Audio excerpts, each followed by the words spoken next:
I'm Dr. David Entick, and I'm a lecturer in law at Royal Holloway, University of London. In the case of Entick and Carrington, we see the development of a key principle of the rule of law.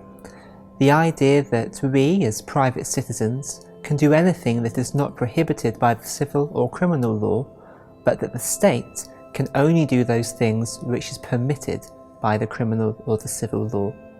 We can also see in this case hints towards many of the civil liberties that we take for granted today. On the 11th of November 1762, 4 men, including Nathan Carrington, broke into a property in the parish of St Dunstan in Stepney, London. After 4 hours of ransacking the property, Carrington and his men made off with over 100 printed charts, 100 pamphlets.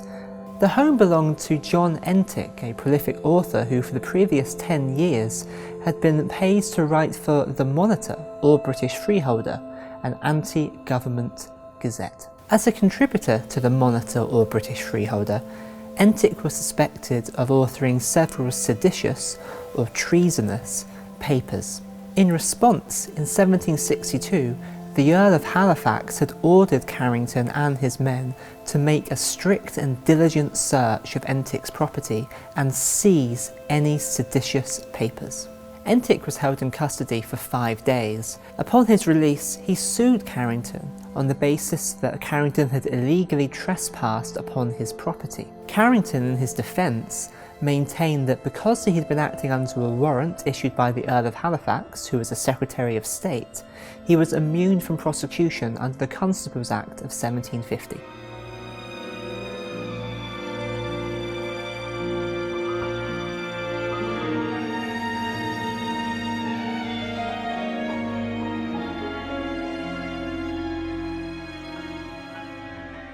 I'm now joined by Katie Broomfield, a researcher in the Department of History at Royal Holloway, University of London, to find out what happened when this case came to court.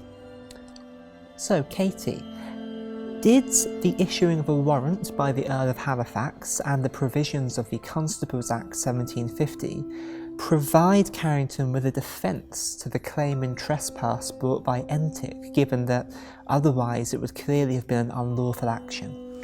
No. Counsel for Entick pointed out that the Constables Act 1750 applied to warrants issued by a Justice of the Peace.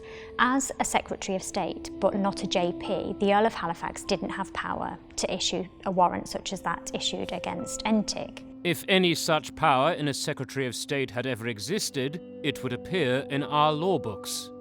All the ancient books are silent. He also went on to point out that even if the warrant had been issued correctly, it had been executed incorrectly. The defendants executed the warrant without taking a constable to their assistance. The defendants have also disobeyed the warrant in another matter.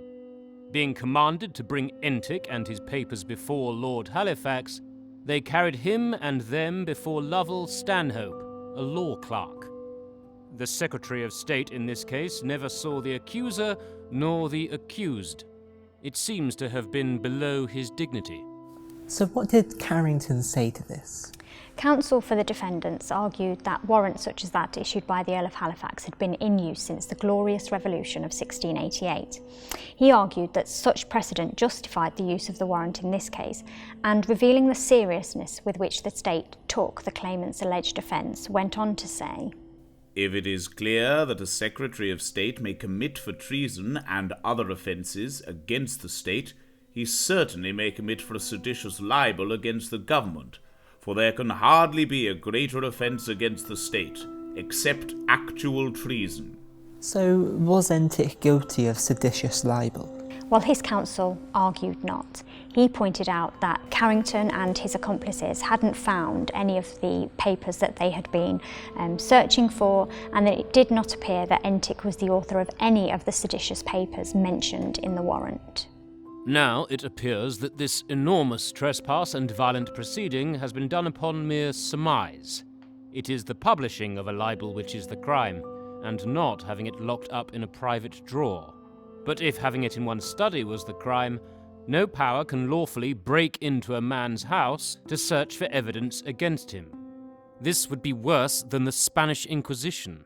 For ransacking a man's secret drawers and boxes to come at evidence against him is like racking his body to come at his secret thoughts. Has a Secretary of State a right to see all man's private letters of correspondence, family concerns, trade and business? This would be monstrous indeed, and if it were lawful, no man could endure to live in this country. That seems pretty compelling. Yes. The case was decided by the Lord Chief Justice, who recognised that this was a case of the utmost importance to the public, and he agreed entirely with Entick. Most importantly, he said that if the power claimed by the Earl of Halifax to issue a warrant such as the one he had issued against Entick existed. If this is law, it would be found in our books. But no such law ever existed. Our law holds the property of every man so sacred that no man can set foot upon his neighbour's close without his leave. If he does, he is a trespasser. If he will tread upon his neighbour's ground, he must justify it by law.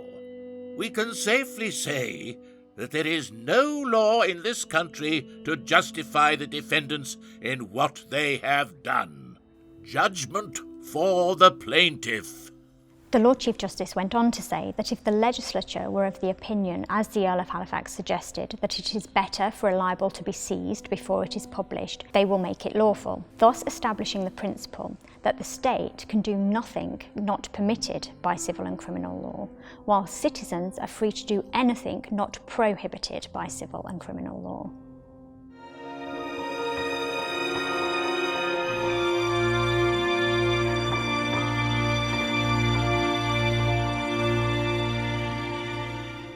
Although decided over 250 years ago, the case of Entick and Carrington is still cited in this court and continues to have resonance. Several of the civil liberties that we take for granted are foreshadowed in the case. The right to no punishment without law, respect for private and family life, and freedom of expression, all of which modern eyes can identify in Entick and Carrington, are now protected in domestic and international law in Articles 7, 8 and 10 of the European Convention on Human Rights. Moreover, in Entick and Carrington, the court decided that the defendant had no lawful basis for looking at the claimant's papers. This anticipates contemporary concerns about processing personal data, a right which the General Data Protection Regulation seeks to protect. Similarly, the right to peaceful enjoyment of property is protected by Article 1 of Protocol 1 of the European Convention on Human Rights. In 1762, the Lord Chief Justice suggested that if the Earl of Halifax and Carrington's actions had been lawful, it would have destroyed all the comforts of society,